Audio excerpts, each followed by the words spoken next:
Assalamualaikum warahmatullahi wabarakatuh and good day. So in this video, we continue with chapter 4, function of random variable, and we are focused on the method of moment generating function. So from previous video, you have looked one example of the method. So in this video, theorem 6.2, let y1, y2 until yn be independent random variables. Okay, so in previous chapter, you have learned how to check either these random variables independent or not. Okay, so let's say we have y1, y2, yn independent random variables with moment generating function my1t, my2t. That means each of the variable has their own independent random variable. Then if you have a function of u equal with y1 plus y2 plus until yn, then you can multiply the MGF function of each of the random variables. Okay, this one can be proved. Okay, we know that because the random variables y1, y2, yn are independent, then we will substitute the u value. Suppose here is expected ETU, isn't it? So u here you substitute with the value of u, which is y1 plus y2 until yn, and then that one is you can break it because this is a sum, so it's actually multiply. All right, and then this one you can break it using the theorem as well, because this is expected of something, so you can multiply like this. Then by definition of theorem 6.2, you can have this one. All right, so it's proof. So now look example 6.12. The number of customer arrivals at a checkout counter in a given interval of time poses approximately a Poisson probability distribution. Okay, so here you must remember Poisson probability distribution. Okay, it's arrival time. Okay, then the number of customer arrival at a checkout counter in a given interval of time.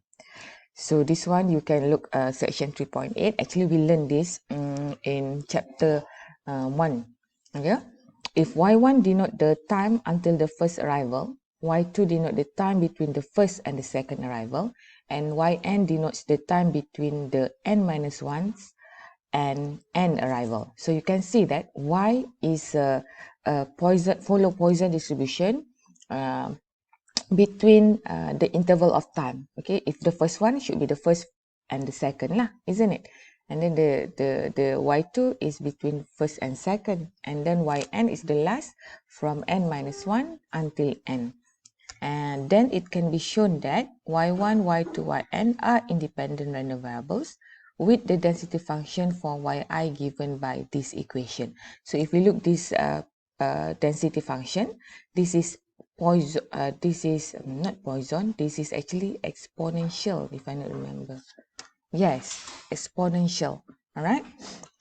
If you look, I mean, if you remember the density function for non-distribution, you can straight away see this is what. Okay, so basically, if you look this one, this is exponential distribution. Okay, so because the yi for i1 from y2 until n are exponential distributed, okay, this one, it follows that expected yi is equal to theta. Okay, if you remember in exponential, what is the parameter? So it will be theta. Okay, that is theta is the average time between arrivals. Okay, and then the question asks you, find the probability density function for the waiting time from the opening of the counter until the end customer arrive. So that's mean if y1, y2 denote successive inter-arrival times, we want to density function of u equal with y1, y2 until yn. Okay, so the solution here, to use the theorem 6.2, okay, first you must know the MGF function of the exponential distribution. Okay, if you remember, we have this density function. Okay, if you look, this is the exponential distribution function. And then you must know, so in our class, okay, it's not given in your in exam, it's not given the MGF too. So you must remember the MGF for the exponential distribution function.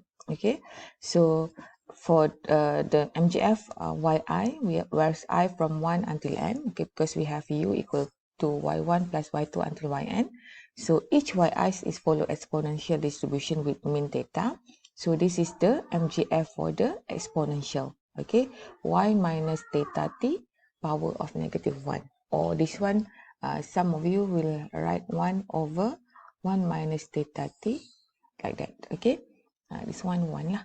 Okay, and by theorem 6.2, you can find the moment general function for you by times each of the MGF. Okay, so that's why you have here my1t times my2t until mynt.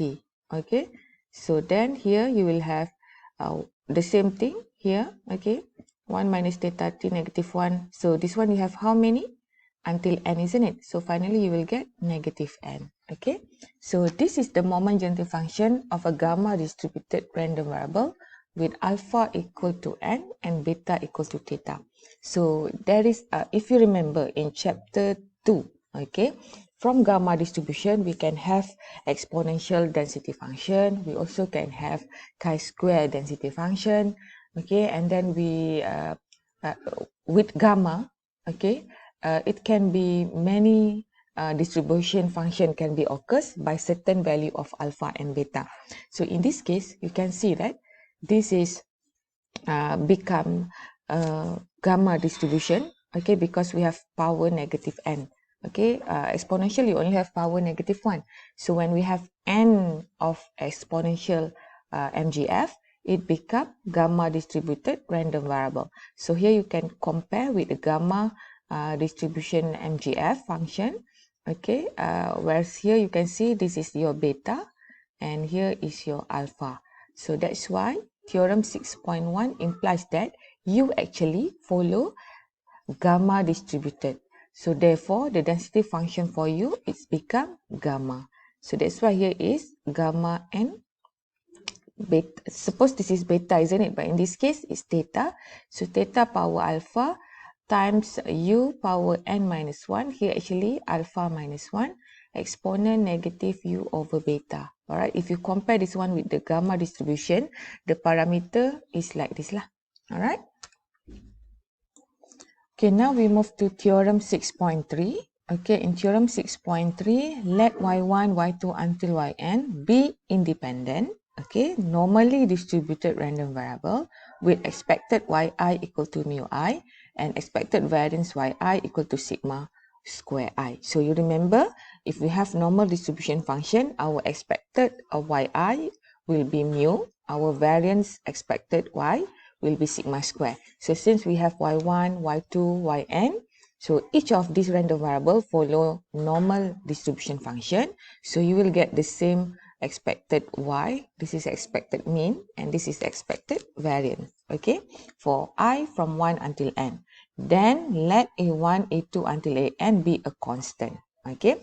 So this is just to show the linear relationship lah. Okay, that's mean if you have u equal to summation of ai times yi, that's mean you have a1 times y1 plus a2 times y2 plus until an times yn, and u is a normal distribution random variable with this expected mean and this is the expected variance. So you can consider, because here you can prove lah for sure, isn't it? This is actually summation ai mu I. So a1 mu 1 plus a2 mu 2 until an mu n. Similar for this one, you will have summation ai square times sigma square. Okay, so you will have until 1 until n.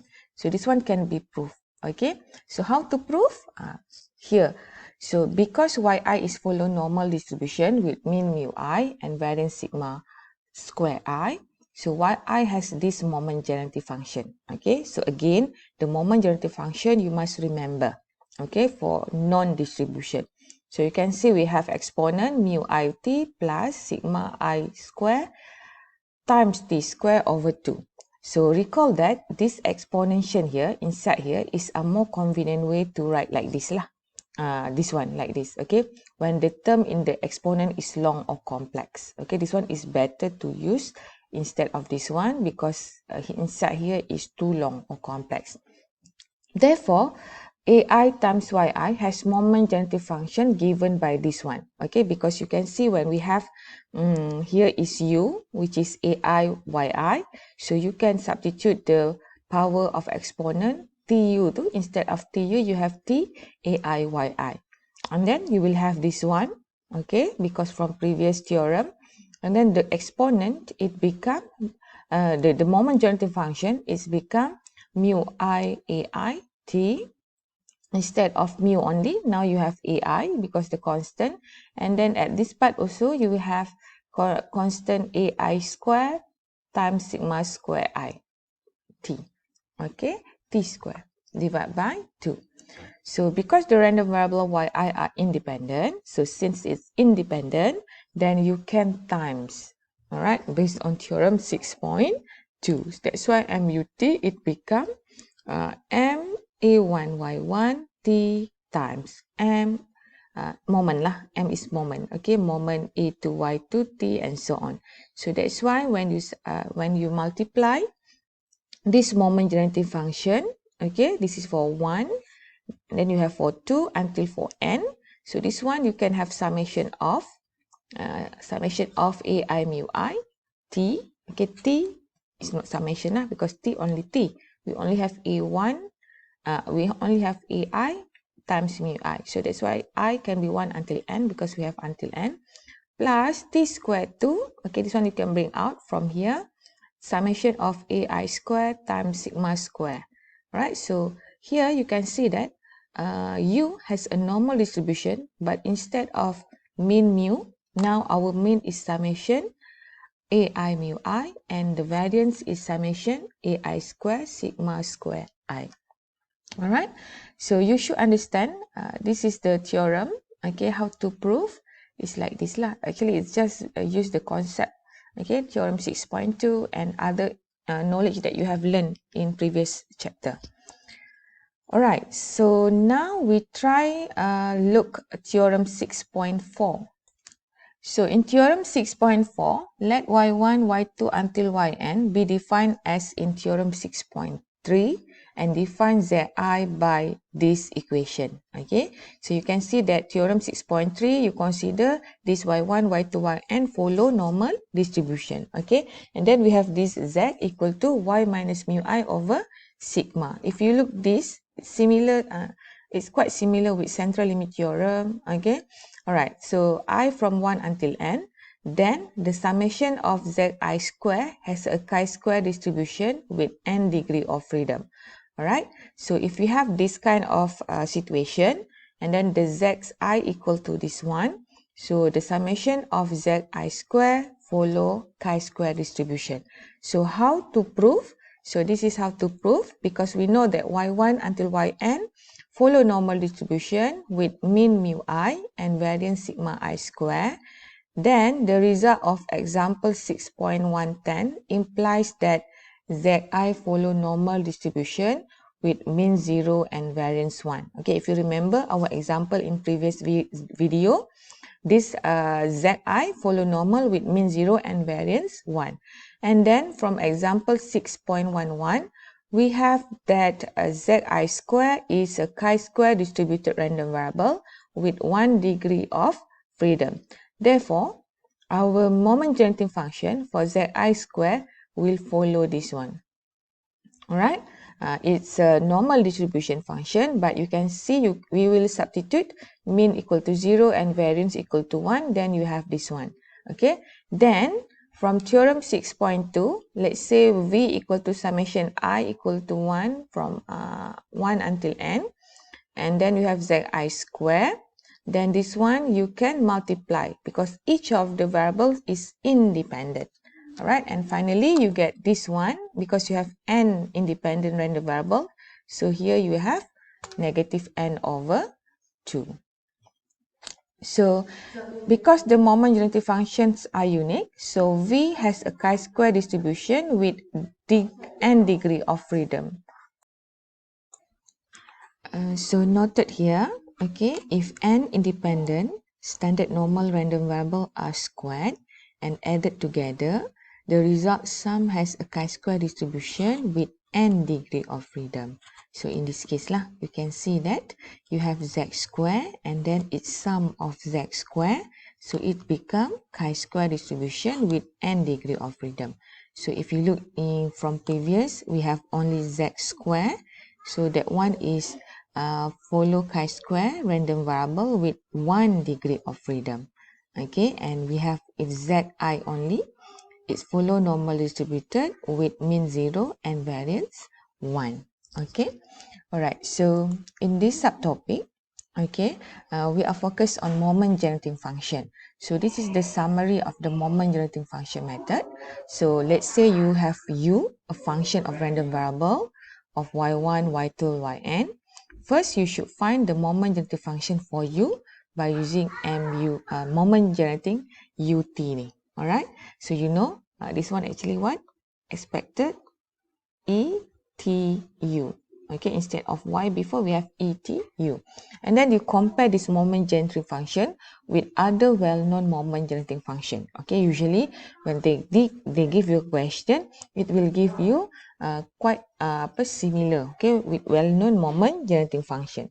And then if you compare, okay, if the moment generating function for u is equal with moment generating function that the well-known distribution to for all value of this, then theorem 6.2 implies that u and v has identically distributions. Okay, so in this method, usually it's easier to be used if when you do the moment generating function too, then you can compare with the non generating function and you can see the comparison too. Usually the value is different. I mean the parameter of the value is different. Okay, but not the concept, it seems similar. Okay, but maybe different value of parameter only. Alright, so this is the exercise in page 322. Okay, you can try all the exercise for sure as a student. Alright, and then if you have a question, please let me know. Thank you, class.